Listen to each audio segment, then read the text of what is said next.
Intelligence dangerously compromised, warned CIA and FBI whistleblowers. You're not the only one to report this, of course, but I was reading your report on it this morning. This is something that you have been warning about for quite some time, and the allegations stem from a whistleblower who has come forward to the House, a whistleblower from the Central Intelligence Agency.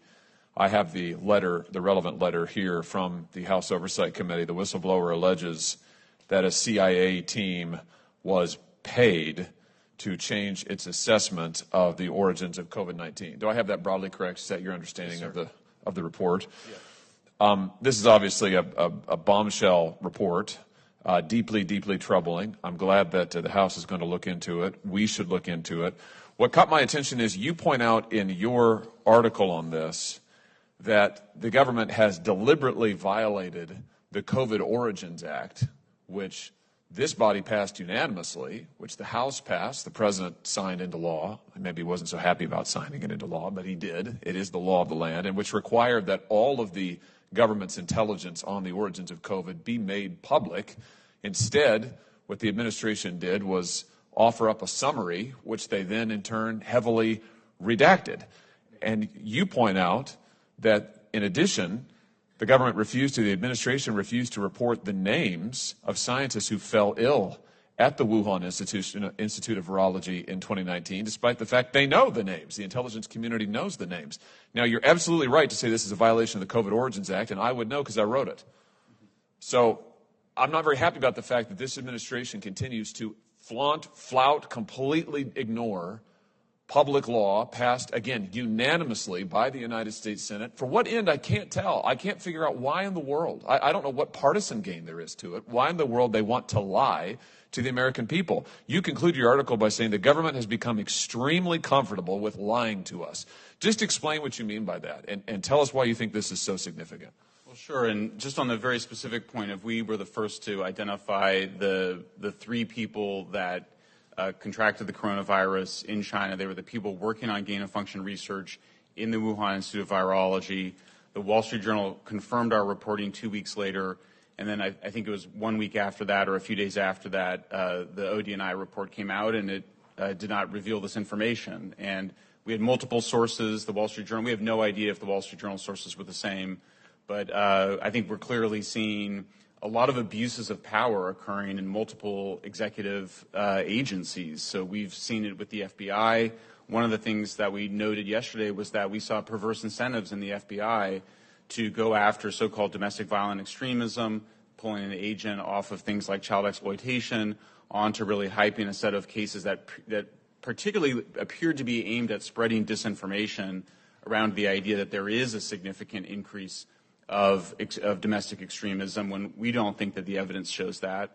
And now we see this report that came out that suggests that there's an FBI whistleblower who says that 6 of the 7 analysts had said it was a laboratory origin and that they had reversed their position in some exchange for some sort of a salary bonus or some sort of a financial incentive. So, and we've been, so we keep documenting it. We just keep finding agencies, DHS involved in trying to create a disinformation governance board. I keep, the censorship industrial complex, we just keep finding new parts of it. So in the research for this testimony, we discovered this deep trust alliance that had, what appears to be ties to the security and intelligence agencies of the United States government, appears to be trying to set itself up, although it's now kind of ghosted after 2021, but it appeared to try to set itself up to decide what is reality and what are fakes for people, and I think it should have a chilling effect in that that's not how we do free speech in America. We don't have government agencies. We don't have cutouts or front groups that appear to have support from those agencies telling the American people what's true, what's false, or telling social media companies behind the scenes what they should be censoring.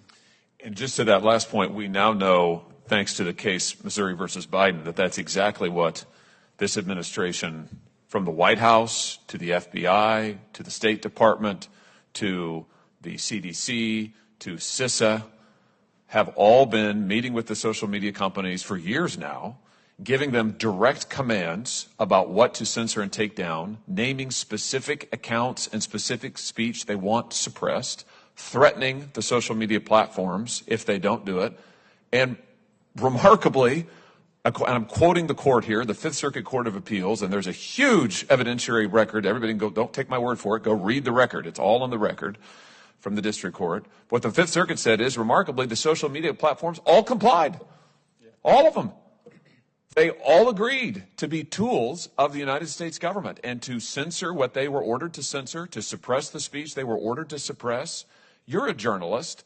Tell us about the threat to the First Amendment. And by the way, just for the record, I think it's important to establish, the Federal Court of Appeals said directly, in no uncertain terms, this was a clear violation of the United States Constitution. The First Amendment does not allow the federal government to use private companies to censor when they wouldn't be able to do it themselves. And that's exactly what this administration has done.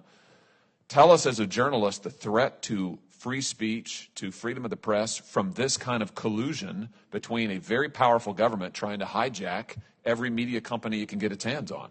Well, sure. I mean, if you just start on the issue of the COVID vaccine, for example, public interest advocates spent a very long time trying to get requiring the pharmaceutical companies to list the side effects of their drugs in their advertisements. Here we saw a situation where people were sharing information about the side effects of the vaccine on Facebook and other social media platforms, and the White House demanding that it be taken down, Facebook complying, acknowledging that it was often true information. We also saw that Facebook's own internal research showed that actually it increases vaccine hesitancy when you censor those stories, that people, if they want to be comfortable with a new drug, they need to be able to talk it out a bit. So Facebook told the White House that actually it would backfire. The White House insisted. Facebook caved in because, according to the Facebook executive Nick Clegg, he said, well, we've got this other business that we need to do with the White House, which is the data flows, meaning we need the White House to help us negotiate with the Europeans to bring our data back to the United States. So I think the Fifth Circuit Court did a great job in identifying the clearly coercive measures, but I don't think it went far enough because the First Amendment, it prevents the government from abridging or infringing on free speech, offering an incentive to social media platforms, such as helping them with their dispute with Europe, in exchange for censoring often true content, though of course the First Amendment also protects false content.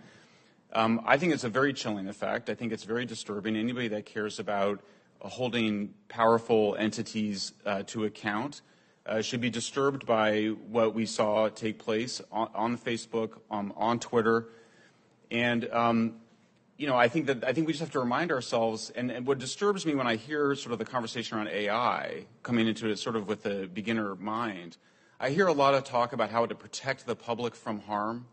We have to protect the public from harm. What people are saying is that we need to censor speech, censor certain voices, censor disfavored voices because of this idea that it will cause real-world harm. This is a well-documented phenomenon that psychologists have measured where over decades, people have just grossly expanded their definition of things that cause harm. And I think that we need to kind of, this should be a moment for a reset, that free speech is almost absolute in the United States with a few exceptions around immediate incitement to violence, around fraud, around child exploitation, but we allow very open conversation in the United States. It's what makes us so special. So it's been a chilling effect. As a journalist, I've personally been censored by Facebook. I think the platforms are out of control. Thank you, Mr. Schellenberg. Thank you, Mr. Chairman.